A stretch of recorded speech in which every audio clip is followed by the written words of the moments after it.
नमस्कार दोस्तों। तो कैसे हैं आप सब लोग? उम्मीद है बेहतर होंगे।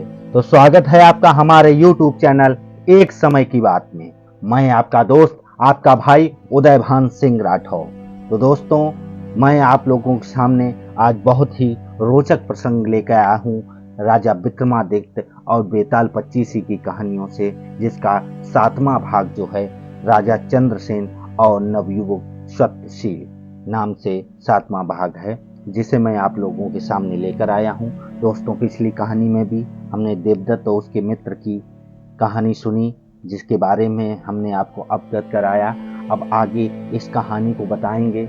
ऐसे ही यही कारवां चलता रहेगा और बेताल पच्चीसी की सारी कहानियां एपिसोड बाय एपिसोड आपको सुनाते चलेंगे।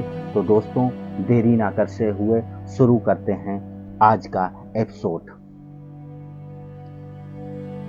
एक समय की बात है जब समुद्र के किनारे बसे एक नगर ताम्रलिपि पर राजा चंद्रसेन का राज हुआ करता था। राजा से मिलने के लिए हजारों लोग उत्सुक रहते थे। उन्हीं में से एक था नवयुवक सत्यशील।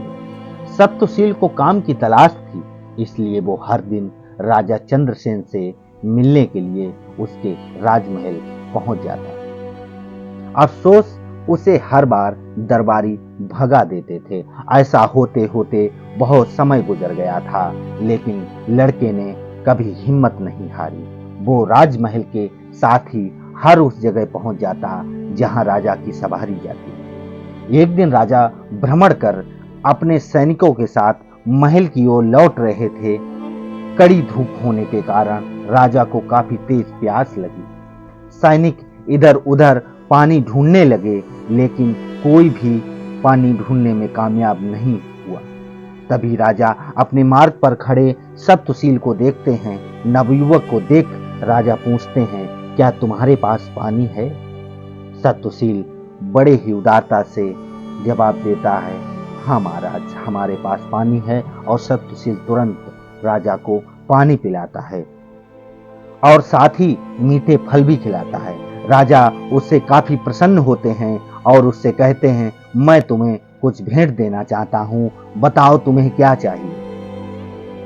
भूपति चंद्रसेन के सवाल पूछते ही झट से सत्यशील कहता है कि महाराज, मैं लंबे समय से काम की तलाश कर रहा हूं। आप मुझे कुछ काम दे दें और आपकी महान कृपा होगी। इतना सुनते ही राजा तुरंत उसे अपने दरबार में नौकरी दे देते हैं और कहते हैं कि उसके द्वारा पिलाए गए पानी का उपकार वो जीवन भर याद रखेंगे।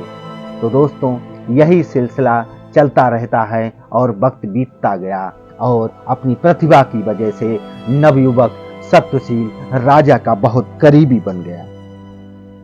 एक दिन भूपति चंद्रसेन सत्यशील से कहते हैं, हमारे नगर ताम्रलिपि में बेरोजगारी काफी बढ़ गई है, इसके लिए हमें कुछ करना चाहिए। इतना सुनते ही नवयुवक सत्यशील कहता है, महाराज आप हुक्म कीजिए, मुझसे जो हो सकेगा मैं वो प्रयास करूंगा। राजा कहते हैं, हमारे पास एक टापू है जो काफी हरा भरा है। अगर वहां कुछ खोज की जाए तो कुछ काम के अवसर मिल सकते हैं। इतना सुनते ही सत्यशील जी महाराज कहकर और टापू के लिए रवाना हो जाता है।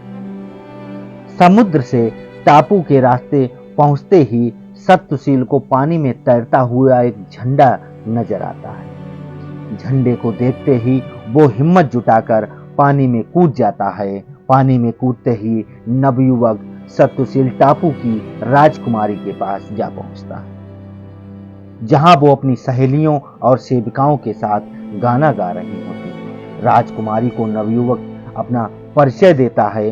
कुछ देर बातचीत के बाद राजकुमारी सत्यशील को भोजन का निमंत्रण देते हैं और खाना खाने से पहले पास के ही एक तालाब में स्नान करने का आग्रह करती है। जैसे ही सत्यशील तालाब में नहाने के लिए उतरता है, वो ताम्रलिपि महल की सभा में पहुंच जाता है। एकदम सभा में सत्यशील को देख राजा चंद्रसेन चकित हो जाते हैं। वह पूछते हैं, अरे तुम यहाँ कैसे सत्यशील? सत्यशील राजा को पूरी घटना के बारे में अवगत कराता है। सारी बातें जानने के बाद राजा भी उस टापू में जाने का फैसला ले लेते हैं। वहां पहुंचकर भूपत चंद्रसेन उस टापू पर जीत हासिल कर लेते। ऐसा ही राजा चंद्रसेन को चंद्रसेन राजकुमारी उस टापू का राजा घोषित कर देती। राजा टापू को जीतने की खुशी में वहां की पूर्व राजकुमारी जो होती हैं और सत्यशील की शादी करवा देते हैं। इस तरह राजा चंद्रसेन सत्यशील के पानी के उपकार को चुकाते हैं। इतनी कहानी बताकर बेताल चुप हो जाता है और विक्रम से पूछता है कि राजा चंद्रसेन और सत्यशील दोनों में से सबसे बलवान कौन था? कौन था सबसे बलवान? तो दोस्तों, इस कहानी का जो उत्तर है, जो राजा विक्रमादित्य बताते हैं कि सबसे शक्तिशाली कौन है, राजा या सत्यशील, तो उसे आज हम आप लोगों के साथ साझा नहीं करेंगे, क्योंकि अब इस आंसर को आपको बताना है कमेंट के माध्यम से कि सबसे ताकतवर कौन था, बलवान कौन था, सत्यशील या राजा चंद्रसेन। आप कमेंट के माध्यम से हमें इसका आंसर बताएंगे। उसके बाद कल के एपिसोड में हम आपको इस कहानी का जो राजा विक्रमादित्य उत्तर देते हैं वो उत्तर आपको बताएंगे। तो दोस्तों, इस कहानी से सीख यही मिलती है कि हिम्मत कभी नहीं हारना चाहिए और कर्म लगातार करते रहना चाहिए। दोस्तों, प्लीज मुझे कमेंट करके ये बताएं कि ज़्यादा शक्तिशाली कौन है, राजा चंद्रसेन या सत्यशील। तो इसी के साथ इस कहानी को विराम देते हैं। मिलते हैं नई कहानी से, नई कहानी के साथ। जय भारत, जय हिंद।